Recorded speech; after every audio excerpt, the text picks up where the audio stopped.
This old dirt road outside Tristan Southworth's house in Walden, Vermont, has taken him a lot of places. He was just so excited to be going trick-or-treating. His next-door neighbor, Cheryl Moran, remembers the Vermont Army National Guard sergeant walking down the hill on his first Halloween. He really enjoyed Halloween and getting dressed up in his costume. Then over the bumps and pebbles, he went to Walden Grade School. Great role model for kids. Someone who teachers praised and who kids looked up to. Among the whispers of maple trees, Tristan would cross the dirt road to practice basketball. That led him to become a standout athlete at Hazen Union High School, a guard on 2 state championship teams. Elaine Lane was his principal. He was not one that would visit my office. He was very focused and just a great, upstanding citizen, and we're very proud of him, but we mourn his loss. Outside his high school, the flag flies at half-staff in honor of what Tristan did where the old dirt road carried him next, off to war, giving his life to save another. Helping to extricate another soldier when he was mortally wounded. And after 21 years, the road outside his house that carried him through life will now bring him home. Seeing his kind, wonderful, smiling face. In Walden, Mitch Pittman. That's what I'll miss about Tristan the most. Fox 44 Local News.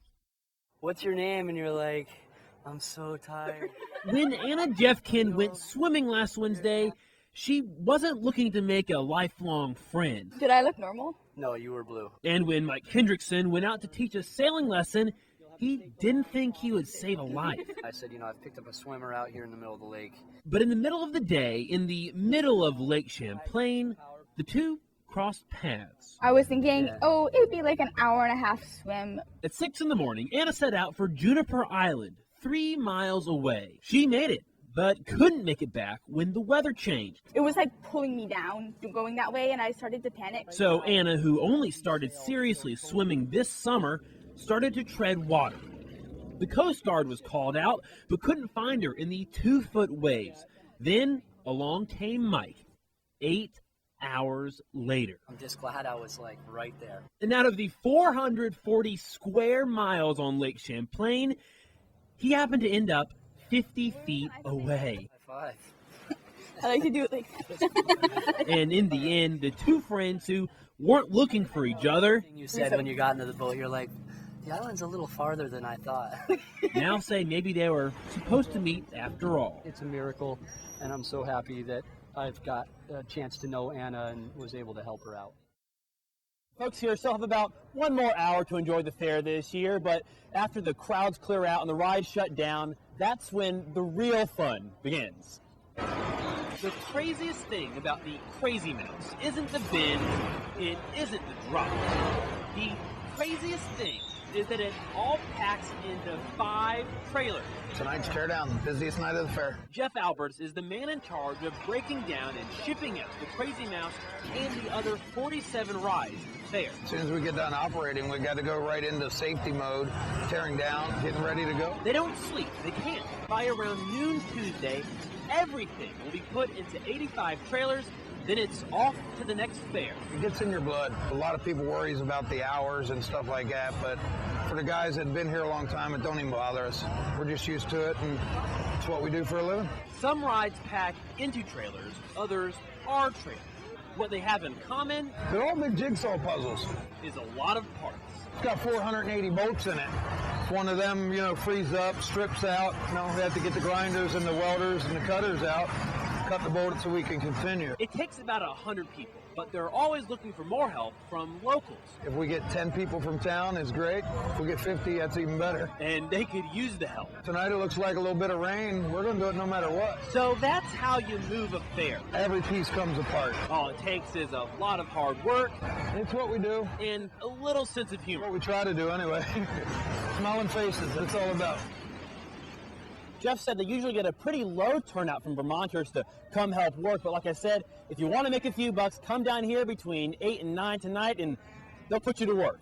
Live at the Champlain Valley Expo, Mitch Pittman, Fox 44 Local News. You'll taste it on the finish. If your grandmother were a brewer, It's a very unique cider.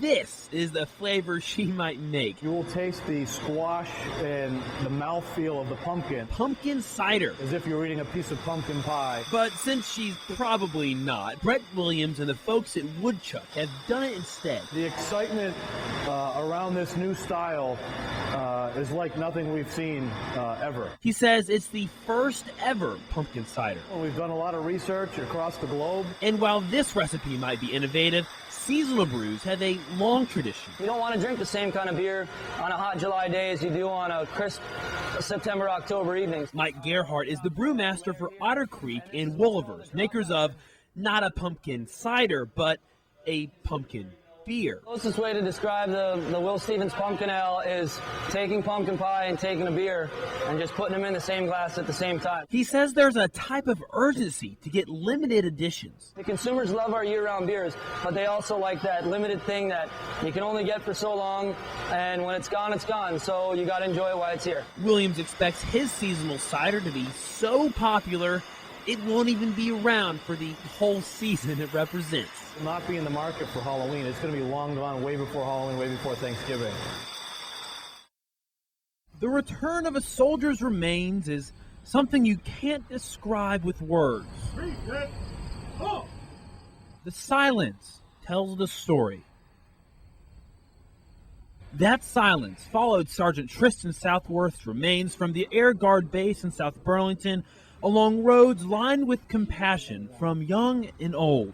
My grandson is in Afghanistan and served with Tristan and was in the firefight that he was in. Cheryl Quick helped organize the flag wave. I would hope that they did something like that for him, and I hope I never have to see him. The solemn salute guided Tristan home, 60 miles, to where the motorcade was greeted by the largest flag and the largest outpouring of support. When they say it's one of our own, it really is.